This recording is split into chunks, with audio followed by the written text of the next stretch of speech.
ये आकाशवाणी वाराणसी एफएम है। प्रस्तुत है श्री राम नवमी के अवसर पर विशेष रूपक जन जन के राम। शोधालेख आशुतोष, वाचन स्वर आशुतोष और मनोरमा शर्मा, प्रस्तुति राजेश कुमार गौतम।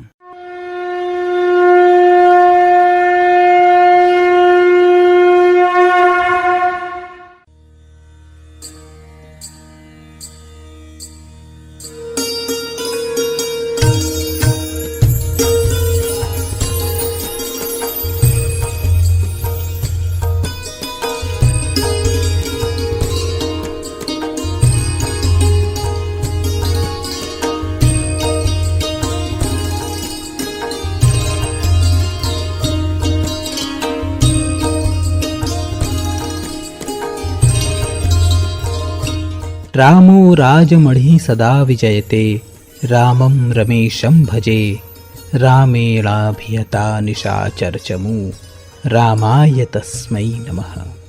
भारतवर्ष एक संस्कृति प्रधान देश है।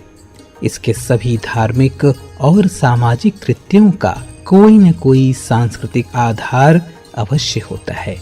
ज्योतिष शास्त्र के अनुसार चांद्रमास के कृष्ण और शुक्ल पक्ष की प्रत्येक तिथि को कोई न कोई व्रत रखने का नियम है। इनमें श्री राम नवमी का अपने आप में विशिष्ट स्थान है।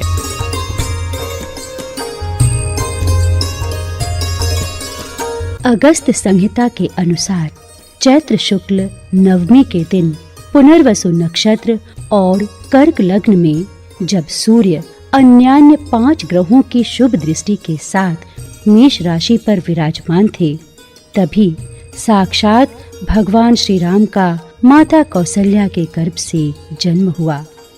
राम नवमी के दिन स्वयं भगवान ने नर लीला करने के लिए राम के रूप में अवतार लिया था, जबकि रावण और उसके सहायक राक्षसों का अत्याचार बढ़ा हुआ था और सज्जनों का अस्तित्व संकट में था। रामावतार का कारण बताते हुए व्रतराज कहता है, दशानन वधार्थाय धर्म संस्थापनाय च, दानवानां विनाशाय दैत्यानां निधनाय च, परित्राणाय साधूनां जातो रामः स्वयं हरिः। अर्थात रावण के वध, दानवों के विनाश, दैत्यों को मारने और धर्म की प्रतिष्ठा एवं सज्जनों के परित्राण के लिए स्वयं श्री हरि राम के रूप में अवतीर्ण हुए।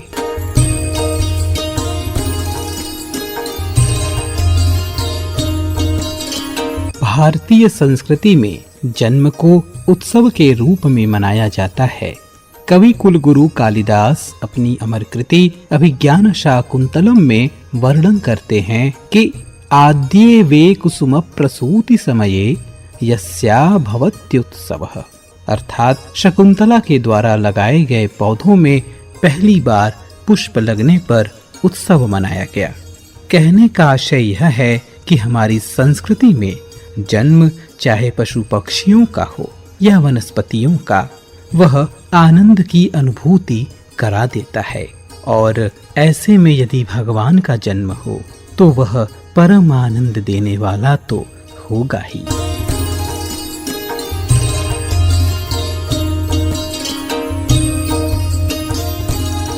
श्रीमद् वाल्मीकि रामायण के अनुसार भगवान श्री राम का जन्म महोत्सव अयोध्या में बहुत ही उत्साह से मनाया गया। जन्म के समय गंधर्वों ने मधुर गीत गाए, अप्सराओं ने नृत्य किया, देवताओं की दुंदुभियां बजने लगी तथा आकाश से फूलों की वर्षा होने लगी। अयोध्यापुरी में बहुत बड़ा उत्सव हुआ। मनुष्यों की भारी भीड़ एकत्र हुई। गलियां और सड़कें लोगों से खचाखच भरी थीं। बहुत से नट और नर्तक वहां अपनी कलाएं दिखा रहे थे। उत्सवश्च महानासीद अयोध्यायां जनाकुलः, रथ्याश्च जनसंबाधा नट नर्तक संकुलाः। जन्मोत्सव सभी उत्सवों में महत्वपूर्ण है, विशेष आनंददायक है। भगवान का जन्म तो श्रीमद् भगवद गीता के अनुसार जन्म कर्म च मे दिव्यम है। इसीलिए श्रीमद् भागवत में भगवान श्री कृष्ण के प्राकट्य को परब्रह्म परात्पर परमात्मा का प्राकट्य बताकर नंदोत्सव के रूप में वर्णित किया गया है और इन दोनों ही उत्सवों को आज भी व्यापक रूप में मनाने की परंपरा स्थापित है।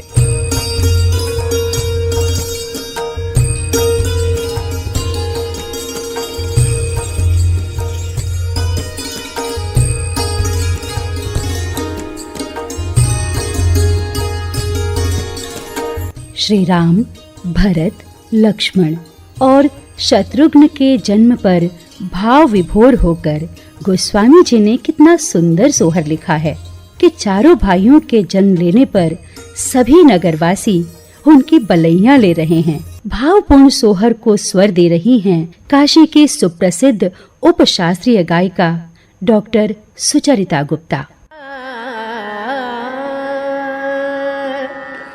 अवध में बाजेला बधैया हो रामा, अवध नगरिया, अवध में बाजेला बधैया हो रामा, अवध नगरिया, अवध बाजेला बधैया।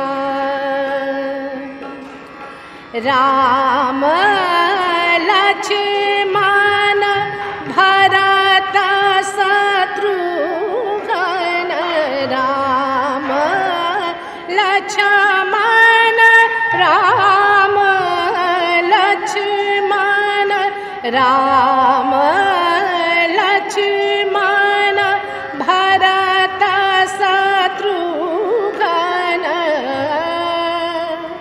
जन्म लिए चारों भैया हो रामा, जन्म लिए चारों भैया हो रामा, जन्म लिए चारों भैया हो रामा, जन्म लिए चारों भैया हो रामा, जन्म लिए चारों भैया हो रामा, अवध नगरिया, अवध में बाजेला बधैया। रानी कौशल्या मुदिता भैया ती, रानी कौशल्या मुदिता भैया ती, अन धन देत लुटिया हो रामा, अन धन देत लुटिया हो रामा, अवध नगरिया। तुलसीदास प्रभु, तुलसीदास प्रभु, तुलसीदास प्रभु निरखी राम छवि, तुलसीदास प्रभु निरखी राम छवि, प्रभु दित ले तबलैया हो रामा, प्रभु दित ले तबलैया हो रामा, प्रगट भय सुख दैया हो रामा, प्रगट भय सुख दैया हो रामा, प्रभु दित ले तबलैया हो रामा, अवध नगरिया, अवध में बाजेला बधैया हो रामा, अवध नगरिया, अवध में बाजेला, अवध में बाजेला, अवध में बाजेला बधैया हो रामा।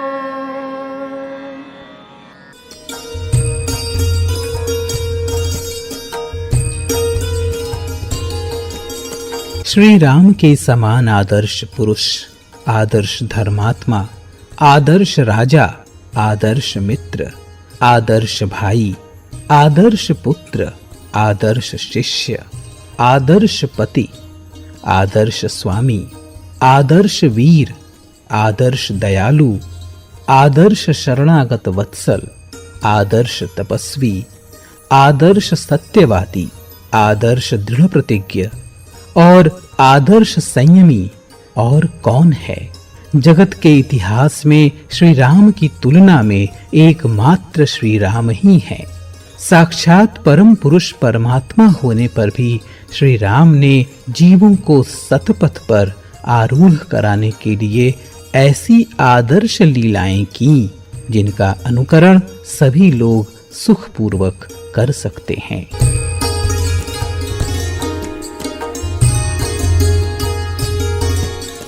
भगवान श्री राम जन के नायक हैं।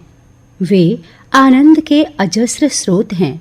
राष्ट्र कवि मैथिली शरण गुप्त अपनी रचना साकेत में कहते हैं कि राम तुम्हारा चरित्र स्वयं ही काव्य है, कोई कवि बन जाए सहज संभाव्य है। श्री राम के इन्हीं गुणों पर प्रकाश डाल रहे हैं जाने माने वरिष्ठ साहित्यकार और समीक्षक डॉक्टर राम सुधार सिंह। गोस्वामी तुलसीदास का कथन है, राम नाम मणिदीप धर इह देहरी द्वार। राम नाम के दीपक को जिह्वा रूपी देहरी के द्वार पर रख करके भीतर बाहर दोनों तरफ उजाला हो जाता है। कहने का तात्पर्य है, यहाँ राम नाम की महिमा का, उसकी महत्ता का गान गोस्वामी जी कर रहे हैं कि राम भी नाम की महिमा का गान नहीं कर सकते हैं। नाम की इतनी महत्ता है और फिर राम के नाम को लेकर के क्या क्या हो सकता है, इसकी एक श्रृंखला गोस्वामी जी प्रस्तुत करते हैं हमारे सामने। राम के नाम से जितना बाह्य परिवर्तन होता है उससे अधिक अंतस उजाला होता है। इसी अंतस उजाले की ओर गोस्वामी जी स्मरण हमें दिला रहे हैं। राम केवल बाह्य नहीं है। जब तक उस राम नाम की महत्ता से हमारे भीतर परिवर्तन नहीं होगा तब तक केवल बाहर और बाहर व्यर्थ है। मैथिली शरण गुप्त ने साकेत के प्रारंभ में एक बहुत सुंदर बात राम से ही कहलवाया है। संदेश यहाँ मैं नहीं स्वर्ग का लाया, इस भूतल को ही स्वर्ग बनाने आया। राम का चरित्र, राम का व्यक्तित्व केवल स्वर्गिक संदेश नहीं है, बल्कि यह दुनिया कैसे सुंदर हो, आपस का सौहार्द कैसे बढ़े, एक दूसरे से प्रेम कैसे बढ़े, एक दूसरे के लिए त्याग कैसे किया जा सके, इस धरती का अनाचार समाप्त हो, इस धरती में सद्वृत्तियों का विकास हो, यह राम के चरित्र और राम के नाम की महत्ता है। राम के पूरे चरित्र को हम देखें और गोस्वामी तुलसीदास ने राम की कथा कह करके उस मध्यकालीन परिवेश में, जब हमारी संस्कृति का तेजी से ह्रास हो रहा था, जब पारिवारिक संबंध विघटित हो रहे थे, जब गद्दी को पाने के लिए पिता पुत्र की हत्या करता है, पुत्र पिता की हत्या करता है, भाई भाई की हत्या करता है, ऐसे में राम के चरित्र को प्रस्तुत करके गोस्वामी तुलसीदास एक ऐसा आदर्श भारतीय जनमानस के सामने रखते हैं कि एक राज्य सत्ता को जिसको दिया जाता है वह उसे छोड़ करके जंगल जाता है, और जिसको दिया जा रहा है, जिसके लिए यह सब हो रहा है, वह भी 14 वर्ष तक नंदी में खड़ाऊं रख करके राज्य करता है। यह एक आदर्श था। आदर्श माता कैसी हो, कौशल्या की तरह, सुमित्रा की तरह। आदर्श पत्नी कैसी हो, सीता की तरह। आदर्श भाई कैसा हो, राम लक्ष्मण भरत शत्रुघ्न की तरह से। तो यह जो विकसित सांस्कृतिक स्थिति थी उसमें तुलसीदास ने एक आदर्श चरित्र को गढ़ करके भारतीय जनता जो मन से निराश हो गई थी उसके सामने एक उसके सत्व को जगाते हैं, उसकी अस्मिता को प्रस्फुरण करते हैं गोस्वामी तुलसीदास। हमें राम के नाम, राम के चरित्र को इसी संदर्भ में लेने की जरूरत है। केवल बाहरी नारों से हम राम के तत्व को नहीं समझ सकते हैं। भारत का कोई ऐसा जन नहीं होगा जिसकी जिह्वा पर राम का चरित्र तुलसी के माध्यम से या अन्य प्रदेशों में दूसरे रामायण के माध्यम से न जाता हो। जब भी भारत का सामान्य जन संकट में होता है तब उसको राम याद आते हैं।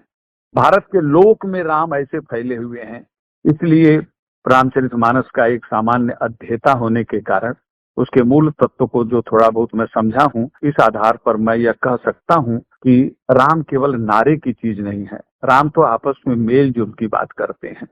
और हम चाहे कबीर दास जैसे क्रांतिदर्शी अगर संत कवि को देखते हैं तो वो भी राम से अलग नहीं है, राम की ही बात करते हैं। हर घट घट में वह राम व्याप्त है। उसकी बात कबीर कर रहे हैं, उसकी बात रैदास कर रहे हैं, उसके बाद सभी संत कवि कर रहे हैं।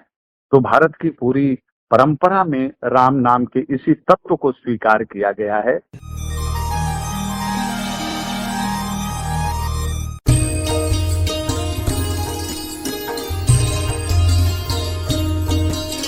भगवान श्री राम जब 4 भुजाओं से युक्त प्रकट हुए, दिव्याभूषण और वनमाला धारण किए हुए थे।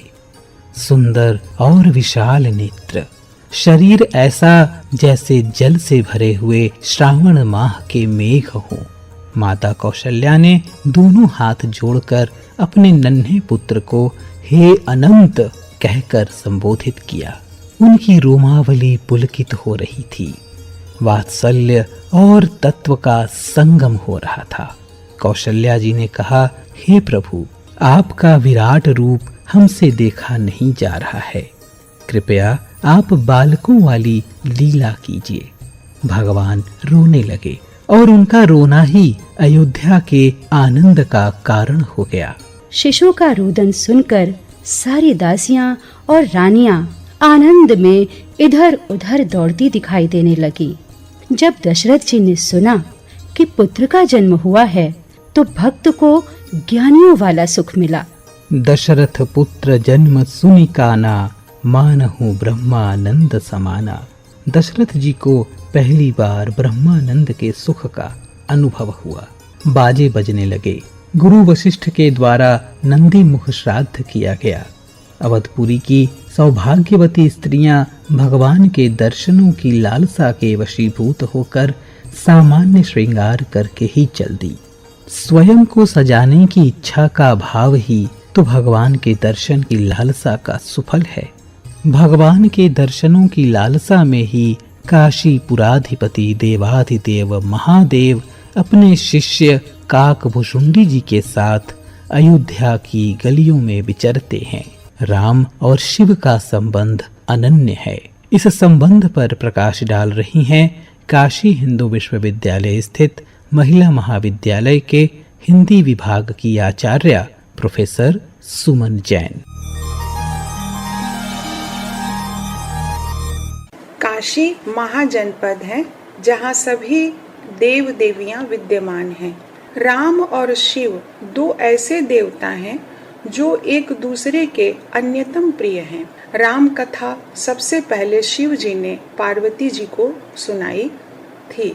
शिव जी अपने भक्तों को राम का ही जप करने का उपदेश देते हैं।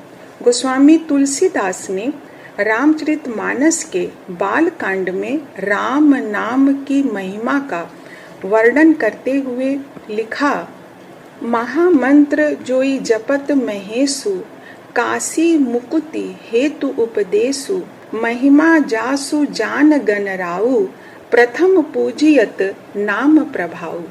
अर्थात राम ही वह महामंत्र है जिसे महेश्वर शिव जी जपते हैं और शिव द्वारा जिसका उपदेश काशी में मुक्ति का कारण है, जिसकी महिमा को गणेश जी भी जानते हैं, जो इस राम नाम के प्रभाव से ही सबसे पहले पूजनीय हैं।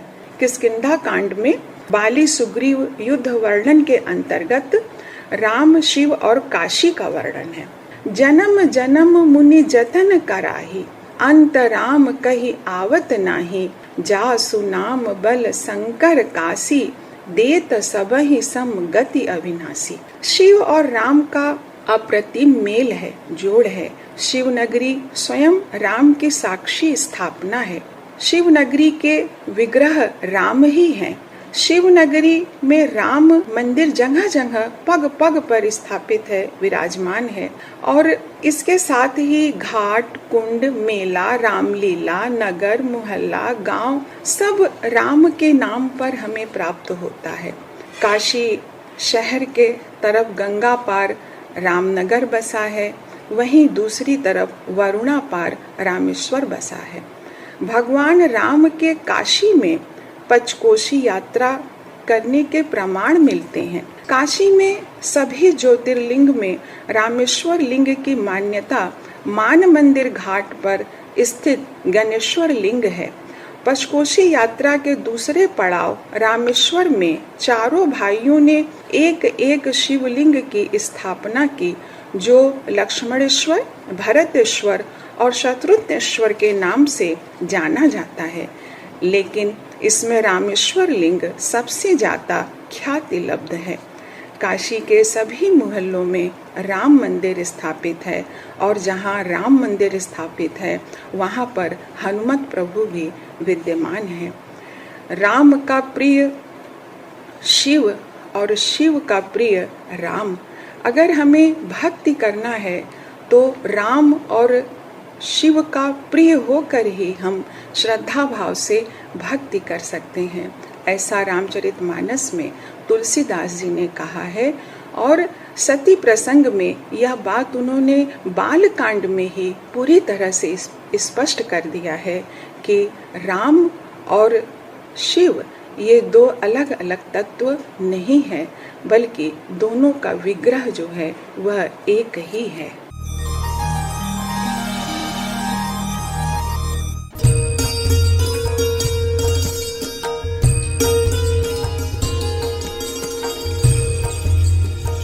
कैकेयी जी के गर्भ से श्री भरत, सुमित्रा जी के गर्भ से श्री लक्ष्मण और श्री शत्रुघ्न जी ने जन्म लिया। गुरु वशिष्ठ ने श्री राम का नाम पहले रखा और श्री लक्ष्मण का अंत में। श्री लक्ष्मण जगत के और राम के सुख और आनंद के और शेष के रूप में सारी पृथ्वी के आधार हैं।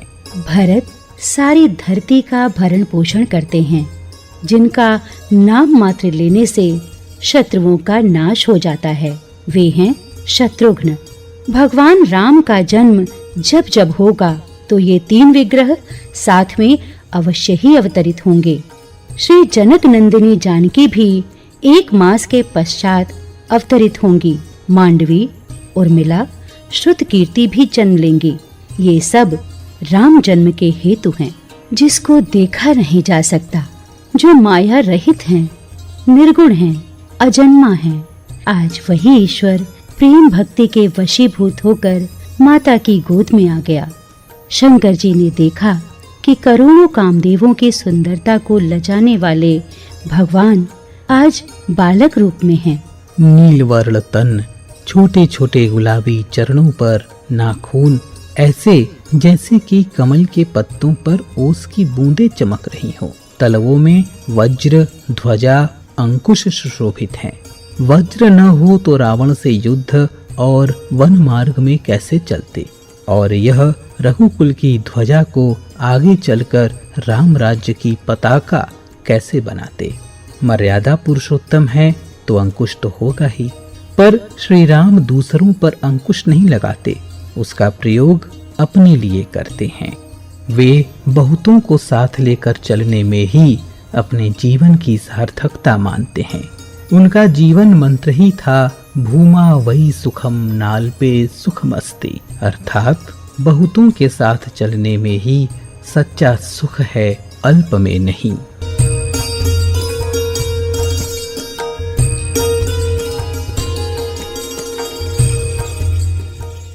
शास्त्रों में कहा गया है कि रामादिवत वर्तितव्यम न तु रावणादिवत, अर्थात राम की तरह आचरण करना चाहिए, न कि रावण की तरह।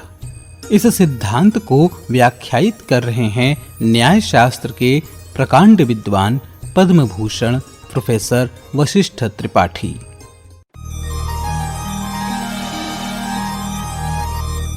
मान्यवर, इस भारतवर्ष में परमेश्वर के अवतार होते हैं। वह परिशोभक कला से परिपूर्ण भगवान श्री राम का अवतार है।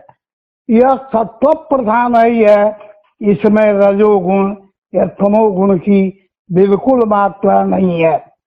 जिस प्रकार की वैदिक संस्कृति जो वैदिक मूलक है, वेद से आरंभ है, तथैव उसके संचालन करने वाला जो अवतार है वह है रामावतार। द्वितीय अवतार जो भगवान कृष्ण का है, लीला वैभव रूप है, वह परिपूर्ण है, द्वादश कला से युक्त होता है। परंतु श्री राम का जो अवतार है वह 16 कलाओं से परिपूर्ण होता है। यही आदर्श है कि रामवत पूरे देश को संचलित होना चाहिए। राम के अनुसार ही इस देश की व्यवस्था चलती है। ये भगवान श्री राम का अवतार चैत्र मास के शुक्ल पक्ष में रामनवमी के दिन, जबकि पुनर्वसु नक्षत्र आता है, तो वह 12 बजे इनका जन्म है। उसी के आधार पर उनकी पावन स्मृति बनी रहे, इस देश की सुरक्षा होती रहे, इसीलिए संपूर्ण देश अन्यत्र भी यह रामनवमी के नाम से राम जन्मोत्सव मनाया जाता रहा है। यही देश का वैभव है। रामवत चरितव्यम, यह चरित्र है, भगवान कृष्ण का लीला वैभव चरित्र है। लेकिन उस तरह के आचरण की व्यवस्था इस भारत के लिए नहीं है, किंतु रामवत सर्वम कार्यं कर्तव्यम, राम को ही मानकर यह संसार का कार्य होना चाहिए।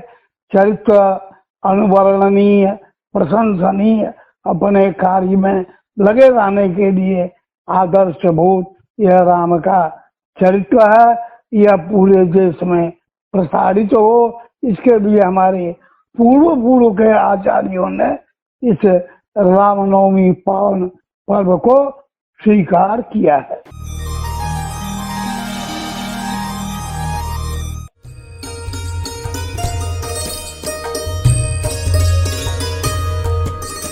अंत में वशिष्ठ संहिता के इस श्लोक से अपनी बात समाप्त करेंगे कि रामस्य नाम रूपम च लीला धाम परात्परम एतत् चतुष्टयम नित्यम सच्चिदानंद विग्रहम। अर्थात श्री राम का नाम, उनका रूप, उनकी लीला और उनका धाम, ये चारों नित्य और सच्चिदानंद स्वरूप हैं। इन चारों का ज्ञान हुए बिना राम का प्रकाश प्राप्त नहीं हो सकता। स्वयं आनंदित रहकर दूसरों को आनंदित करना ही राम का रामत्व है।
श्री राम नवमी के अवसर पर अभी आप सुन रहे थे विशेष रूपक जन जन के राम। शोधालेख था आशुतोष का, वाचन स्वर था मनोरमा शर्मा और आशुतोष का, प्रस्तुति थी राजेश कुमार